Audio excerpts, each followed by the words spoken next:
Every Argentina fan on earth is asking the same question right now, and nobody wants to say it out loud.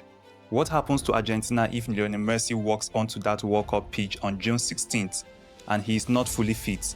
What happens to the defending champions, to the greatest player who ever lived, and to a nation of 46 million people who have built everything around one man? And today I'm going to give you the honest answer that nobody else is willing to say. Here is exactly what happened. Confirmed. On Sunday, May 24th, Lionel Messi was playing for Inter Miami against the Philadelphia Union in MLS. Miami were winning 6-4. Messi appeared to feel discomfort in his left leg after taking a free kick around the 70th minute. He was seen clutching the back of his thigh. He signaled to the bench, and in the 73rd minute, he left the field and went directly down the tunnel to be examined by the medical team. And every single person watching knew this was serious, because Messi never leaves a pitch unless something is genuinely wrong. The following day, Monday, May 25th, Inter Miami released an official statement, and I want to read it exactly what they said, word for word, because every word in this statement matters.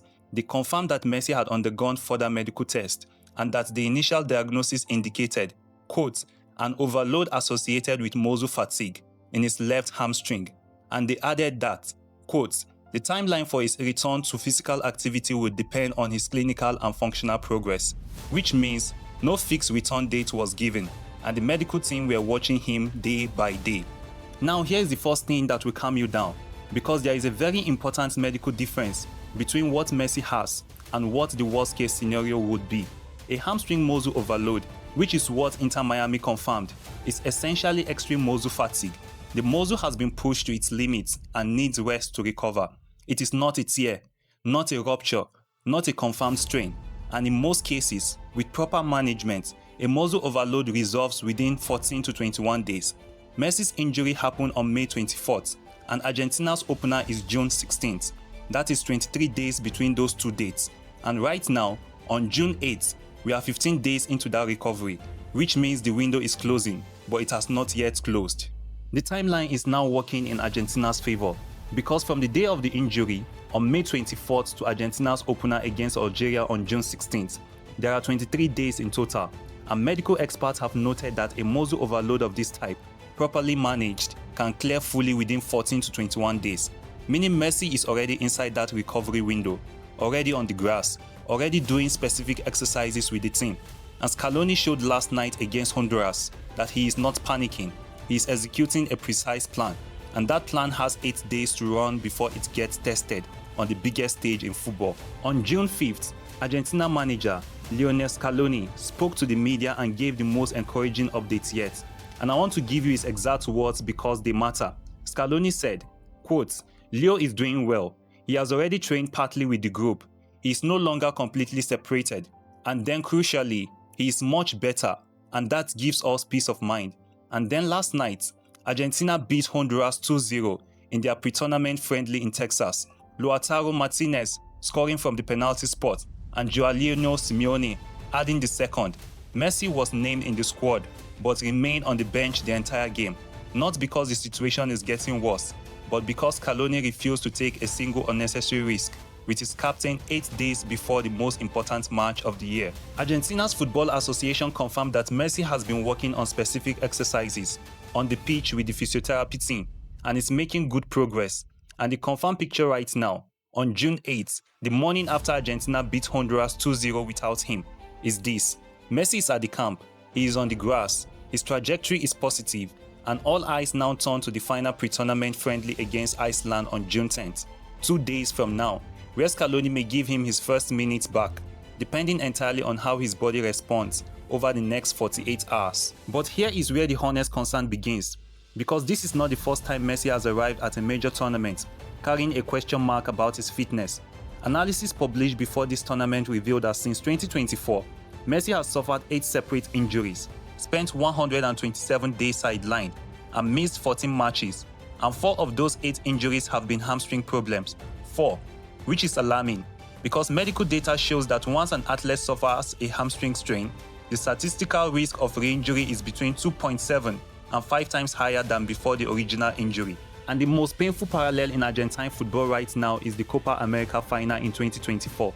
because Messi suffered a right ankle ligament injury in that game, was forced off in tears, and barely made it through the final, before Inter Miami confirmed he had genuine ligament damage afterwards, and Argentina won that final anyway. Lautaro Martinez scoring the winning goal in extra time. And if there is one thing that moment proved, it is that Argentina can win matches, can win trophies, even when Messi is not 100%, because the team around him has become extraordinary.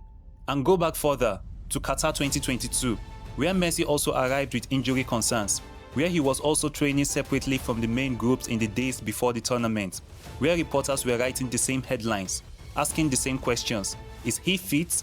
Can he play? What if he is not at his best?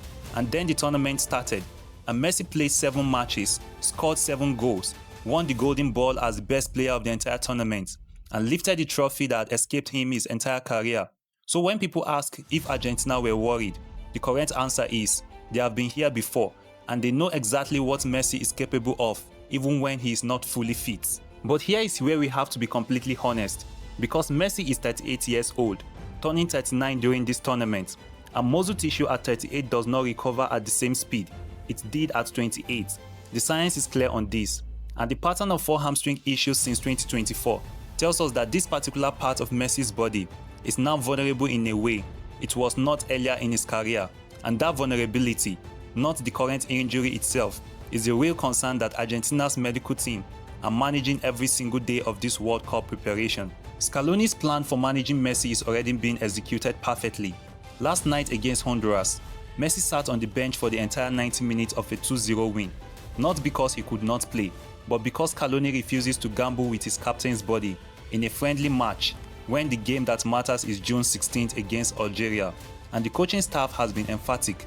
Every single decision about Messi's minutes is made in direct conversation with the player himself, day by day, session by session, and the next decision point is the Iceland friendly on June 10th, where we may finally see Messi back on a pitch for the first time since May 24th. And this is what the world forgets about Argentina in 2026, because even if Messi were limited to 50 or 60 minutes per game, even if he needed to be managed carefully throughout the group stage, this team has backup that most nations can only dream of. Julian Alvarez, described by ESPN as arguably more important to Argentina's attack than Messi himself, scored 10 goals and 5 assists in the Champions League alone this season for Atletico Madrid.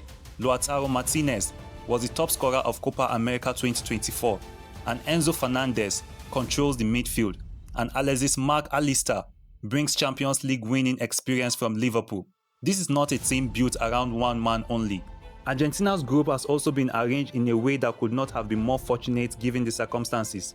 They are in Group J with Algeria, Austria and Jordan, 3 nations that are significantly below the level of France, Brazil, England or Spain, which means that if Scaloni needs to bring Messi off the bench in the first 2 games to protect him, Argentina can still win those games comfortably with Alvarez, Martinez and the midfield doing the heavy lifting, and by the time the knockout rounds begin, Messi should be at full match fitness and fully ready for the games that actually determine the champion. So here is the honest answer to the question everyone is asking. Is Messi actually fit for this World Cup? And the truthful answer today, June 8th, is this. He sat on the bench through the entire Honduras game last night, which means he is not fully fit. The Iceland friendly on June 10th is now his last chance to get minutes before June 16th, and there is a reasonable chance he plays 30 or 40 minutes against Iceland to begin rebuilding match sharpness. But what is clear from everything Scaloni has said and everything the training ground reports confirm is that the medical staff are confident he will be ready when it truly matters. June 16th, Kansas City, Algeria. But I want to give you the warning signs to watch for, because there is a scenario where this becomes serious. If Messi does not feature at all against Iceland on June 10th, if he still looks stiff or restricted in training by June 12th or 13th, if Scaloni starts giving vague answers at press conferences rather than the positive ones he has been giving this week, those are the signals that will suggest Argentina are managing something more stubborn than a simple muscle overload. And if that happens, this becomes one of the defining stories of the entire tournament before a single World Cup ball has even been kicked. And here is Argentina's actual greatest fear. And it is not that Messi misses the opening game. It is that he plays and that he re-injures that hamstring in the second or third game, in the round of 32, in the quarterfinal, somewhere deep in the tournament, where Argentina actually need him. And that is the nightmare that Scaloni and his medical team are trying to prevent by being so cautious now, by keeping him on the bench through the entire Honduras game last night, by managing every single training session with precision. Because a rested Messi, who plays from the quarterfinals onward, is infinitely more valuable than a broken Messi who tries to play through pain from the first game and ends the tournament on a stretcher.